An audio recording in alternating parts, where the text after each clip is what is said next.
España se ha convertido en una potencia mundial de fútbol femenino, probablemente a la altura o un poquito detrás de Estados Unidos. Y hoy, en este vídeo de A Bote Pronto, te contamos cómo ha sucedido todo esto. Habíamos prometido que hablaríamos de fútbol femenino en A Bote Pronto y para ello hemos traído a un experto como la copa de un pino. Guille Casquero. ¿Qué tal, Javi? Bienvenido. ¿Cómo estás? Yo estoy muy bien aquí contigo. Yo mejor aún. ¿Sí? Puede ser. Bueno, hay que presentártelo primero. Sí. Guille Casquero, periodista en el diario AS y especialista en fútbol femenino hasta tal punto que ha estado con las chicas en el Mundial. Estuvimos en Australia y Nueva Zelanda más de 40 días, pero con la mejor sensación, ¿eh? Campeonas del mundo, volvimos a España con una copa bajo el brazo y petándolo. Yo te escuchaba mucho con Brasil. ¿Ah, sí? Escuchaba mucho en el podcast de nuestro amigo Brasil, efectivamente, que era como un diario, ¿no? Actualizado. Sí. Pues en todos sitios grabando, ¿eh? Sí. Aeropuertos, incluso en el avión he llegado a saludar. ¿Sabes qué pasa? Que a mí no se me hacía tan raro como el cambio de hora, porque yo te escuchaba mucho cuando yo estaba estuve este verano en República Dominicana. Entonces, claro, yo te escuchaba y tú decías, no, tal, es que aquí son las horas. Te digo, bueno, yo os estoy escuchando a otra hora también totalmente diferente. Para mí era una maravilla, vamos. Pues fuiste el único, porque los 40 y pico que estuvimos allí, el cambio de hora con España lo llevábamos fatal. Por el tema de programación, contenido, ya sabes. Bueno, normal.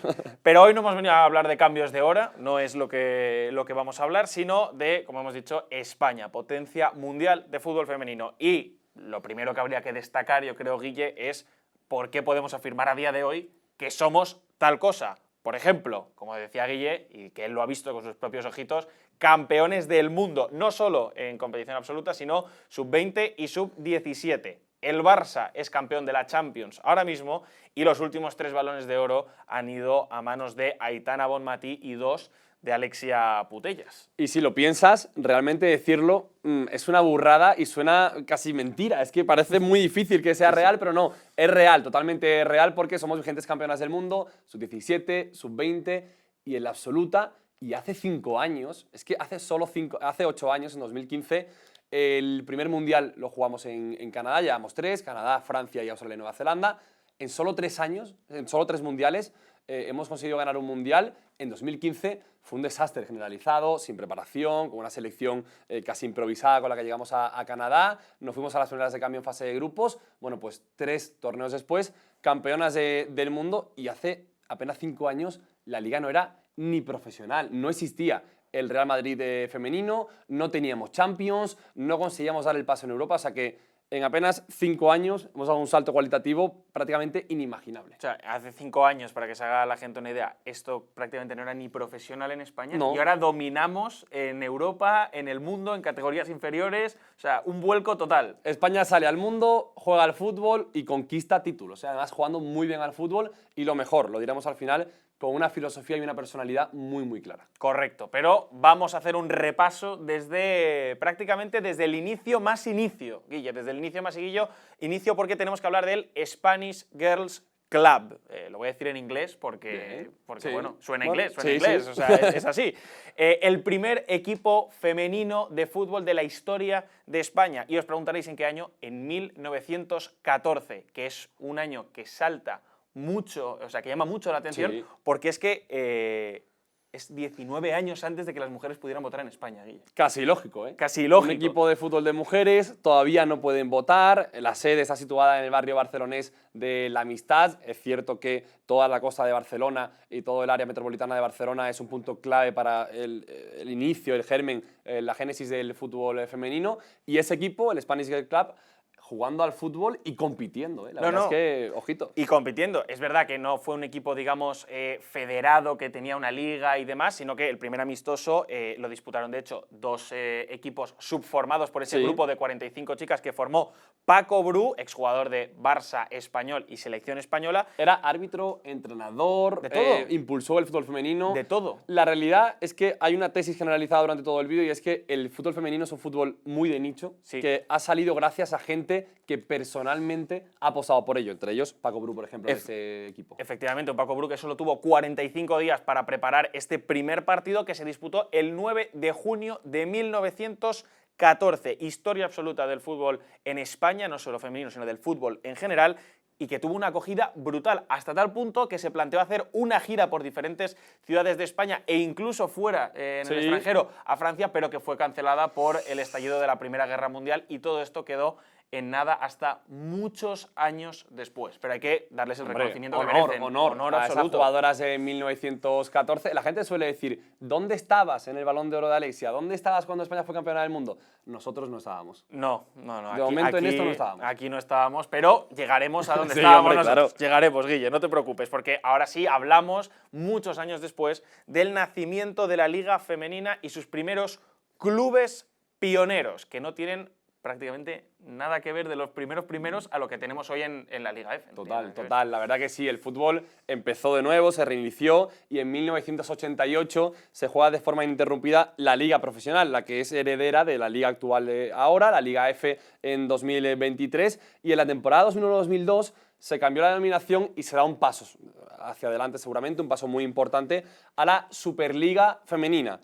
El primer equipo en ganarla y en dar un salto e ir a Europa es el Levante. Se elimina en fase de grupos, España todavía no está al nivel de Europa, pero que el Levante ya vaya como campeón a Europa es un paso muy importante. De hecho, es probablemente de estos super pioneros el único equipo que se mantiene en absoluta élite arriba. Sí, total, porque el Rayo, lo comentaremos ahora, pues dio saltos y ahora ha caído, pero antes de ir a equipos como Barça, como Atleti, el Rayo, el Levante, hay un montón de clubes pioneros que o se han quedado por el camino o han estado ahí y están ahí ahora en regional, primera nacional, en segunda división, tacuense, equipos de Cataluña como el Estartit y la Unión Deportiva Collerense, que es un nombre que puede sonar a la audiencia, seguramente la audiencia más pegada al fútbol femenino sí, otra no, pero hay que hacer un punto y aparte con el Collerense. Un puntito le vamos a dar. ¿Por qué? Porque es un equipo de un pueblo mallorquín, de Col de Rabassa, un pueblo de Palma de Mallorca, un equipo que sale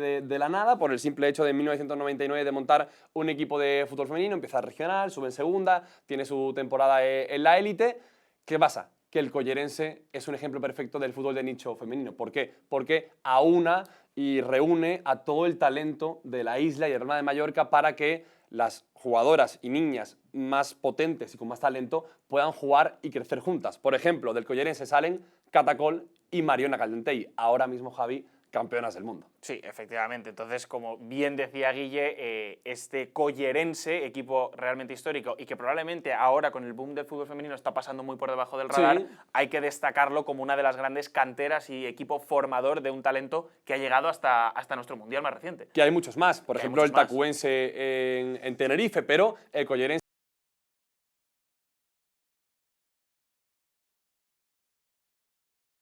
Patri Guijarro, jugadora del Barça, campeona de la Champions, Virginia Torrecilla, mundialista con España, una referente para el fútbol español y para todas las jugadoras que ahora también son campeonas del mundo, Patri Mascaró, Maitane López y ¿qué pasa? Fútbol de nicho, ¿por qué? Porque hay una anécdota, Virginia Torrecilla durante el Mundial contó que su padre, viéndola a ella, vio a Catacol jugar cuando era menos que cadete y le dijo a Virginia Torrecilla, hay una jugadora ahí de portera que es la Iker Casillas del fútbol femenino y por el padre, algún aficionado más que está por ahí, Catacol empieza en Mallorca a hacerse un nombre, salta, llega al Collerense, del Collerense al Barça, del Barça a la selección, campeona del mundo y campeona de la Champions. No tuvo mal ojo, el padre de Virginia. No es que la afición del fútbol femenino ha hecho mucho. Sí, también sí. Con el Balón de Oro reciente de Aitana Bonmatí salía el campo de Rivas, que lleva el nombre de Aitana, y también decían todo el mundo, no, es que el Barça vino porque todo el mundo hablaba de esa niña que jugaba entre niños muy bien al fútbol. Pues fíjate, efectivamente.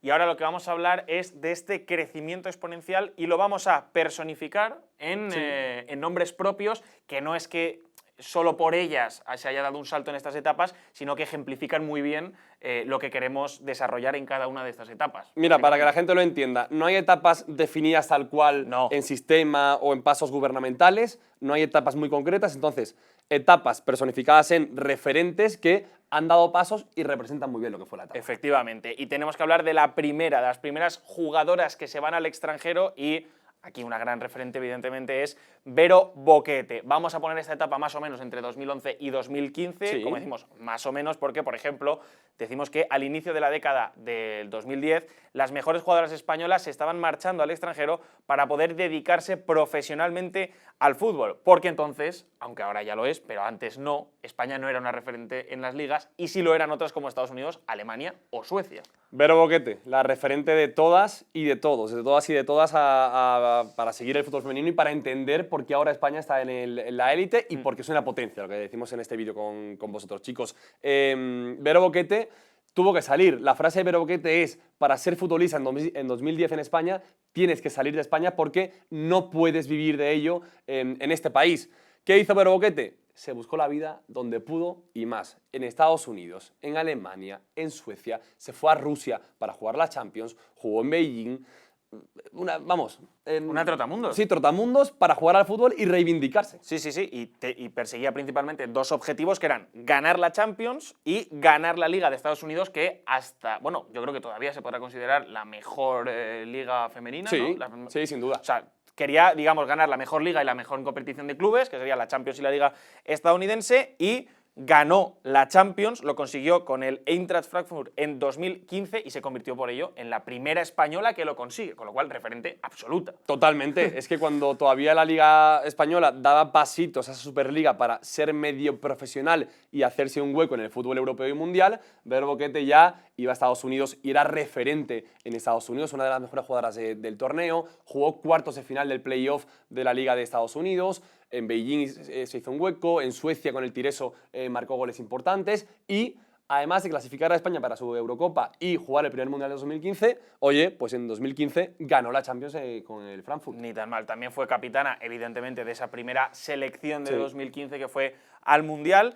Y es, por tanto, la primera capitana mundialista y, pues eso, es que... Líder de una generación. Es que es muy referente, en este hemos atinado totalmente. Totalmente líder, es que la etapa lleva su nombre, no por Totalmente. algo. Vero Boquete es que la primera en cruzar a Estados Unidos, que era la gran potencia totalmente en el fútbol femenino, y nunca volvió a la Liga, nunca volvió a España, se queda ese pellizquito ahí, y nunca volvió a jugar más un mundial. Está jugando en no Italia jugó ahora, de hecho. no jugó el de Francia y no jugó el de Australia.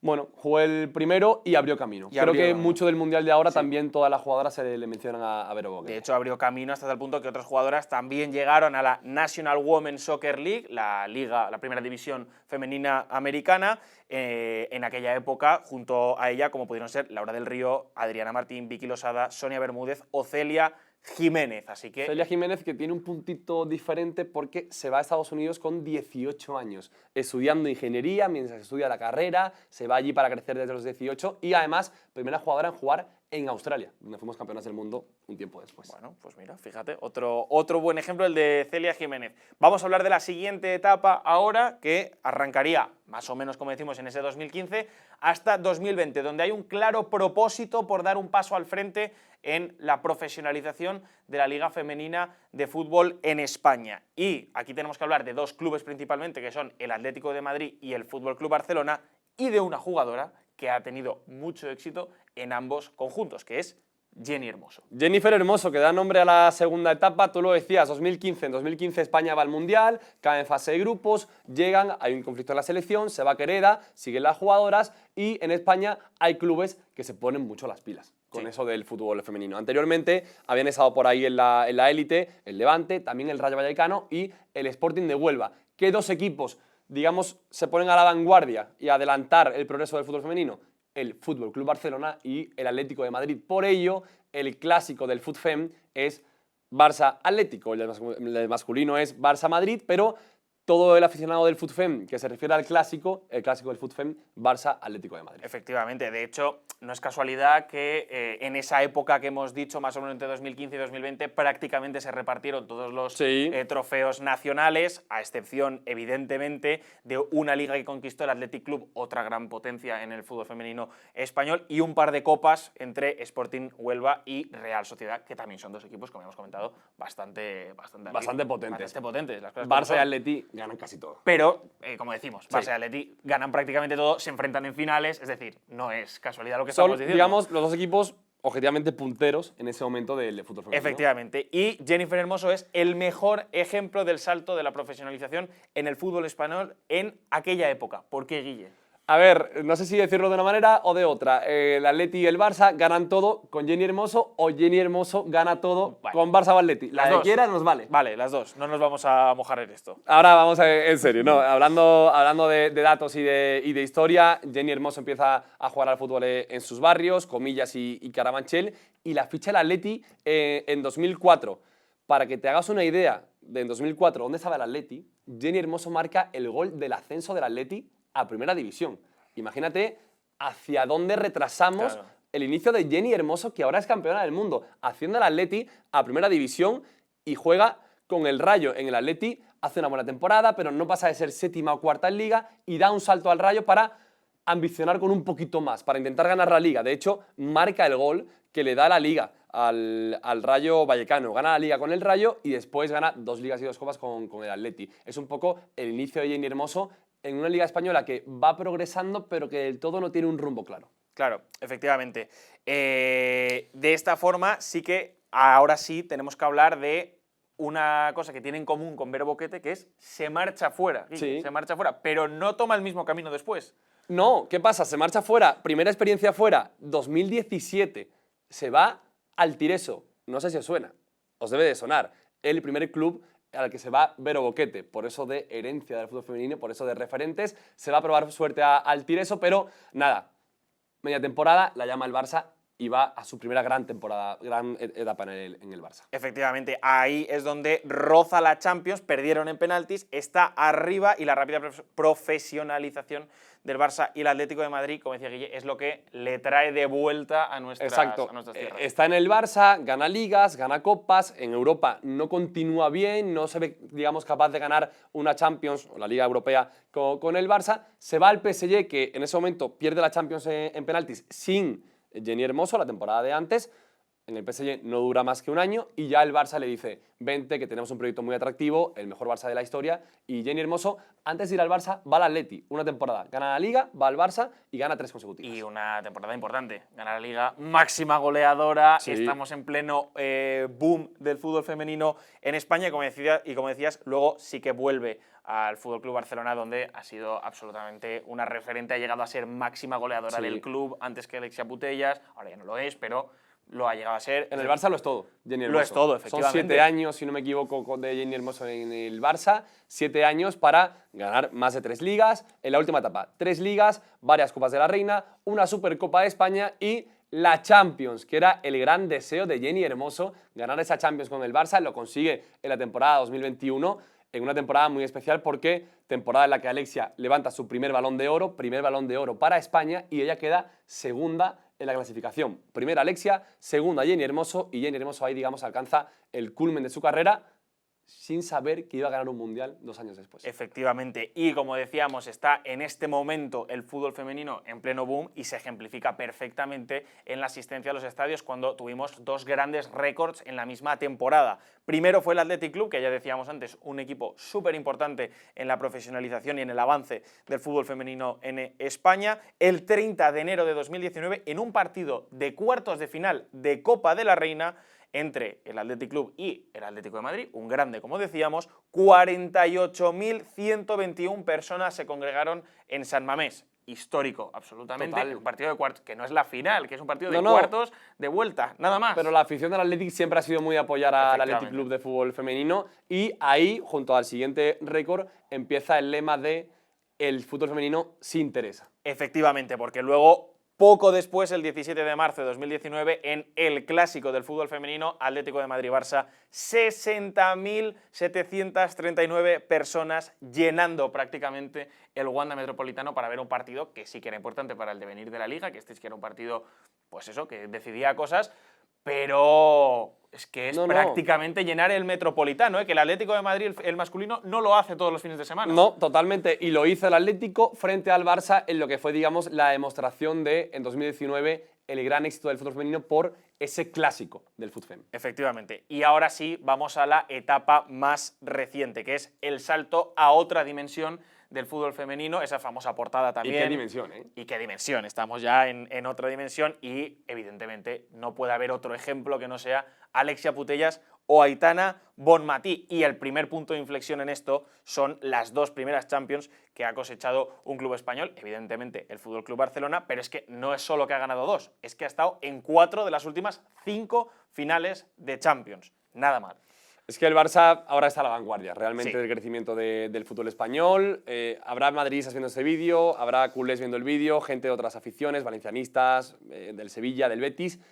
Es que el Barça ahora está a la vanguardia no solo del fútbol español, sino del fútbol europeo. Es el ejemplo a seguir, la metodología a seguir del fútbol europeo y del fútbol mundial. Y en cuanto a claves económicas que expliquen esta nueva dimensión, hablamos evidentemente de la forma de financiación que los clubes masculinos más necesitan, que son los derechos televisivos. Ha habido un gran avance en esto porque la Liga F no se puede explicar su crecimiento sin el acuerdo al que llegó con la plataforma DAZN, que adquirió estos derechos televisivos para los próximos 5 años por 35 millones de euros. Guille, hay ahora mismo dinero que fluye en el fútbol femenino. Hay dinero que fluye, lamentablemente todavía la Liga F no es del todo rentable, ahora lo explicaremos un poquito mejor, pero ese acuerdo televisivo con DAZN para retransmitir en exclusiva y partidos e imágenes de la Liga F por 35 millones de euros próximos 5 temporadas es un paso muy grande del fútbol femenino para, además, llegar a las casas, llegar a la audiencia y llegar a la gente joven, a las futuras futbolistas del día de mañana. Sí, de hecho también la Liga se ha comprometido a aportar 42 millones más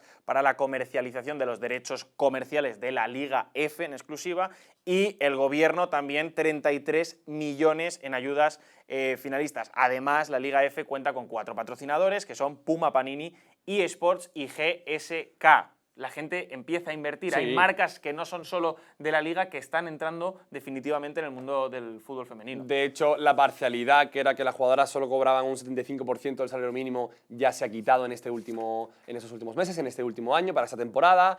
Hay unos sueldos más dignos, suben sueldos mínimos de la Liga por encima de los 25.000 euros, es decir, hay un avance muy importante ahí.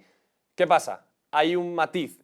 Todavía queda mucho por mejorar porque la Liga F todavía no es rentable. Sigue necesitando de la ayuda de la Liga Profesional, de la Liga Masculina de 42 millones por comercialización y sigue necesitando la subvención del Gobierno vía CSD para sufragar los gastos de la Liga. Todavía no es rentable a pesar de tener 4 patrocinadores, pero hay que dar un camino económico que hay que recorrer. Para que se entienda muy fácil, la Liga F todavía es dependiente de cosas que no genera todavía Exacto. la Liga F. Tan No es sencillo como autosuficiente. eso. No es de momento. autosuficiente. Lo que ella genera todavía no le da para que los clubes vivan y hagan beneficios per se. Como por ejemplo, el único caso que Exacto. tenemos en España es el del Barça, pero es solo esta temporada, que ha dado beneficios de 2 millones de euros la sección femenina. Es el único club, no solo de esta temporada, sino de la historia, que ha dado en España beneficios. Exacto, el Barça tiene patrocinadores propios que no dependen de la entidad masculina. El Barça es el único equipo como entidad de fútbol que tiene un equipo masculino y uno femenino que del presupuesto general de la entidad entera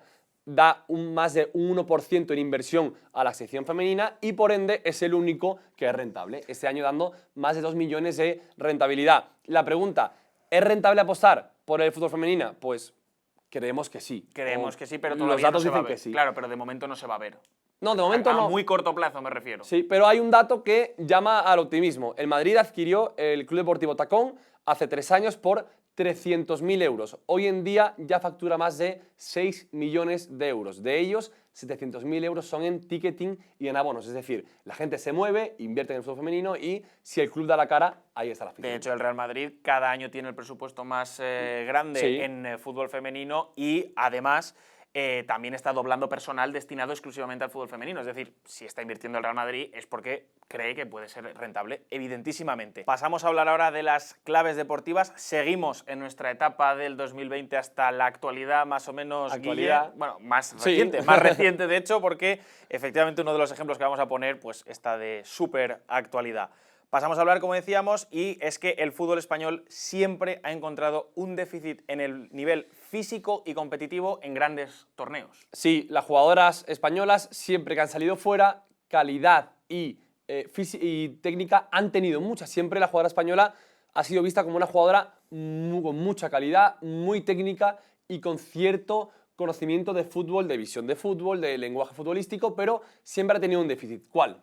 El físico. Por ejemplo, Vero Boquete dice que si tuviese que elegir el mejor 11 para jugar un partido, el mejor 11 que haya jugado con jugadoras ella, siempre dice que elige más internacionales porque las españolas eran mejores de fútbol, pero tenían poco físico o tenían menos físico. No se entiende la Champions del Barça y el Mundial de España sin un aporte físico. De hecho, el Barça, cuando juega la primera final de Champions, la pierde y le dan una goleada por nivel físico. No es peor que el equipo francés en fútbol, sí es peor en físico. Y ahí llega un momento clave. Las jugadoras del Barça y el staff se piden entre sí, y le piden las jugadoras al staff y al club, un esfuerzo mayor para prepararse mejor. Doble sesiones cada jornada, triple sesiones, trabajar mucho en el gimnasio, trabajar mucho la potencia física. Se hace eso durante todo un año entero y el Barça gana la Champions. Pasa lo mismo con la selección. Siempre la selección, Eurocopa de Inglaterra, Mundial anterior a este, en 2018 en Francia, la selección físicamente se cae, compite futbolísticamente a Estados Unidos, a Inglaterra, pero físicamente se cae. En Australia, en Nueva Zelanda en este caso en cuartos de final, Países Bajos le empata a la selección y se temía, había un run de la misma película de siempre, Javi, Claro. pero España físicamente daba el nivel, con Tera Belleira, con Aitana, con Jenny, pum, pum, pum, España ganó a Países Bajos y del resto es todo fútbol. Y es historia ya Sí, de nuestro total. fútbol. Y estabas hablando de lo que había faltado, pero lo que había y sobre todo sobraba A raudales. era calidad. Y en eso también hay que destacar un fútbol súper reconocible, ya no solo de la selección española, sino igual hay que personificar un poquito más Sí. en el Barça y su, digamos, filosofía con bueno, esa generación que ha salido con Aitana, con Alexia. Aitana, como decíamos, Balón de Oro súper reciente y los dos últimos han ido a las manos de Alexia. Y ese fútbol, o sea, esa apuesta por el fútbol de posesión que el Barça siempre había tenido en sus categorías inferiores en todos los niños, pero es que ahora ya no distingue, es absolutamente en todo el que juegue en el Fútbol Club Barcelona. Y eso, evidentemente, se ha notado. Y por cierto, es justo apuntar aquí, hemos dicho en el inicio del vídeo, lo habéis escuchado, que la selección es vigente campeona del mundo sub-17, sub-20 Claro. y absoluta. Aparte del Barça tener una filosofía transversal, la selección siempre juega a lo mismo, sub-17, sub-20, sub-19 y la selección absoluta siempre juega a lo mismo, a fútbol de posesión, obviamente porque tiene jugadores para ello y la cantera española va siempre hacia ello. Efectivamente, efectivamente. Y la calidad del fútbol español, pues evidentemente sobra. Con el balón, sin el balón y con absolutamente todo. De hecho, Aitana y Alexia como paradigma absoluto de esto Sí, que estamos total. comentando, dos jugadoras Que tenemos 3 balones de oro de los 5 que se han dado. es muy, muy... Hegerberg, heavy. Rapinoe, Alexia, hay uno en medio y Aitana. Por cierto, que lo hemos dicho antes, Jenny Hermoso llega al Tireso en 2013 y cuando llega, la entrenadora sueca dice que hemos fichado a una jugadora talentosa y atlética. Es que el talento de España siempre Claro. ha sido como muy cotizado. Desde fuera ya no nos lo Sí. reducían. Ya No, decían, desde fuera siempre se le veía. Claro, efectivamente. Y ahora vamos a poner, evidentemente, ejemplos de esta llegada a la élite. El que más nos salta a los ojos, campeones del mundo. Levantamos la copa en Australia, en el estadio de Fácil. Australia, en Sydney, eso no nos lo quita nadie. Fácil, Guille, esto es muy fácil. Y como bien destaca Guille, porque no hay que olvidarse, sub-20 y sub-17 también. Las jugadoras españolas están muy cotizadas en las grandes ligas del fútbol europeo. Y aquí hay muchas. Sí, hay muchísimas. Lo han estado antes y lo están ahora. Lo han estado antes con Vero Boquete, con Celia Jiménez y con Irene Paredes, que fue el líder en la Champions con equipos franceses y en la Liga Francesa era una central de muchísima credibilidad y muchísima garantía y mucha reputación. ¿Qué pasa? Que es que ahora, cuando la jugadora española sale fuera al continente europeo, la jugadora española, vamos a decirlo así, se puede decir, lo peta. Ona Batlle se va al United y es la mejor lateral de la Premier. Ahora vuelve al Barça para ser campeona de Europa. Con el Barça va a intentarlo a partir de ahora. Laia Alexandri va al City y juega de central, de lateral, de pivote. Lo peta la filosofía del Manchester City. El fichaje de Nuria Rábano por el Wolfsburgo alemán, de momento contando poco, pero la española ya también llega a Alemania. Paloma Lázaro, campeona también con la Roma en Italia. La jugadora española sale, Lucía García también, por ejemplo, y lo peta fuera. Efectivamente. Otro ejemplo, la gran liga y la gran referencia, la estadounidense, se fija en España y aquí hay que hablar, Guille, del Spanish Gotham. Sí, porque tenemos un precedente. Volvemos a ver Boquete. Sale a Chicago, también a Utah, con el que está a punto de ver Boquete de ganar la liga estadounidense, pero era un punto en mitad de la selva de Estados Unidos. Ahora no, ahora hay un equipo en New Jersey, en Nueva York, que es el Gotham y Spanish Gotham. ¿Por qué? Porque primer entrenador, Juan Carlos Amorós, ex del Betis y es del Tottenham, entrenador español. Su segundo es Jesús Botello, también español. Y dos jugadoras referentes del equipo ahora en el playoff, porque hay que decir que el Gotham está en semifinales de la Liga Estadounidense para ganar la Liga Estadounidense. Es que hay dos jugadoras, una campeona del mundo como Esther González y otra Maitane López, es del Atlético y una jugadora importantísima en España. Esther González, que ha cambiado el Real Madrid de España por irse al Gotham. Por irse al Gotham. Y en Gotham es referente total, para que nos hagamos una idea de cómo la española ya triunfa también en la mejor liga del mundo. Efectivamente, y un argumento que es súper importante también, Guille, la Liga F también atrae ese talento que no es español, pero viene, digamos, a desarrollar su carrera aquí. Sí, por decir una cosita más de Estados Unidos, perdona que te corte. Dale. Para que la gente lo entienda, no solo van jugadoras importantes, es que en Estados Unidos también se confía mucho en el proceso del fútbol español. ¿Por qué? Porque la sub-17 estadounidense la comanda Natalia Strain, jugadora y entrenadora española. Y hay rumores ahí de que Lluís Cortés podría saltar a la selección de Estados Unidos. Lluís Cortés, que hizo el triplete con el Barça. Para primer entrenador español conozca, en ganar la Champions. Efectivamente. Historia absoluta también. Es que estamos en todos sitios. Estamos en todos. Entonces, ¿cuál es nuestra conclusión y lo que queremos, digamos, transmitir al final con esta ejemplificación que hemos hecho de las diferentes etapas personificadas en nombres propios? No ha sido, Guille, el sistema el que ha impulsado este crecimiento del fútbol femenino, sino más bien han sido ejemplos como los que hemos puesto nosotros en este vídeo, los que han hecho que crezca tanto el fútbol femenino. La jugadora española ha tenido que salir, ganar prestigio fuera, enseñar el fútbol fuera para después volver y triunfar. Volver en el caso de Jenny, seguir fuera siempre en el caso de Vero Boquete. Las jugadoras le han dicho al sistema, estamos aquí, valemos y nos reivindicamos ganando un mundial. Generación 2015 de Vero Boquete, generación 2019 del mundial con Alexia, con Jenny y compañía, y generación del mundial 2023 con Jenny y Alexia, y la generación de Aitana Bonmatí y otras muchas jugadoras. Han sido ellas las que han luchado desde dentro y desde fuera por mejorar, reivindicándose y ganando, podemos decir, pese a todo. Sí, no, totalmente, pese a todo. Y para finalizar, me gusta a mí esto mucho de esquematizar ahí en plan, tres claves. Por cierto, dos palabras que se oían mucho en el Mundial y que definen muy bien la lucha de las jugadoras durante la última década, dos palabras del vestuario eran ambición y autoexigencia. Para que nos hagamos una idea de el inconformismo y la ambición de las jugadoras. Me acuerdo de escucharte esto, efectivamente. Como decíamos, tres claves para que os quedéis con todo lo que os hemos dicho en este vídeo. Guille.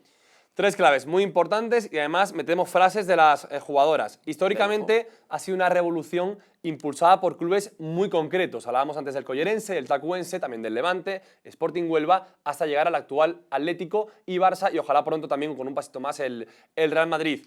Ejemplo perfecto, hace una semana en la gala del Balón de Oro, Aitana Bonmatí agradeciendo al Barça que han apostado por nosotras cuando nadie creía. Creer en el fútbol femenino era la excepción y no la regla en ese momento. Totalmente. Irene Paredes también en la previa de esa final del Mundial en Sydney, que tú bien recordarás. Se emocionó mucho porque era la rueda de prensa previa, el día de antes, había más de 350 periodistas acreditados y se vio en el mejor momento de su carrera. Ya estaban haciendo historia, aunque no hubieran ganado. Total. Pero estaban ahí haciendo historia y dijo una frase que dice mucho, porque, fíjate, Irene Paredes de la nada al todo, de no poder jugar con los niños en el recreo a ser campeona del mundo. Dijo que la mayoría de las que estamos aquí hemos crecido pensando que el fútbol no era nuestro lugar, que era un lugar que no nos pertenecía.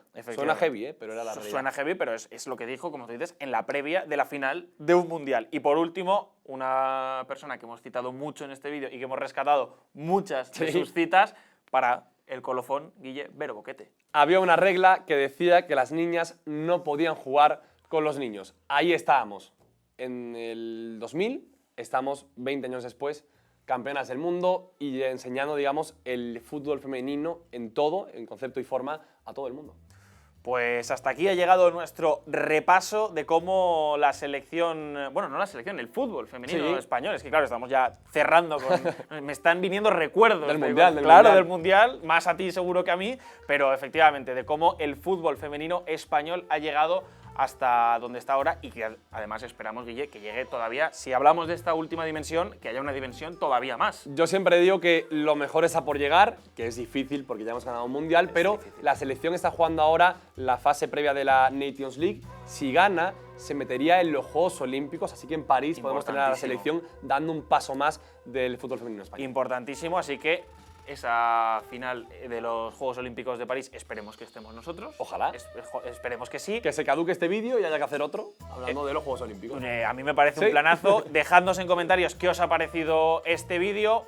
Nuestro nuevo colaborador, Guille, a mí me ha encantado, honestamente, a mí me ha encantado. Me he sentido súper a gusto. A ti te ha gustado. Nos damos la mano para cerrarlo. Esperamos vuestros comentarios aquí abajo, en la cajita, y nosotros nos veremos en el siguiente vídeo.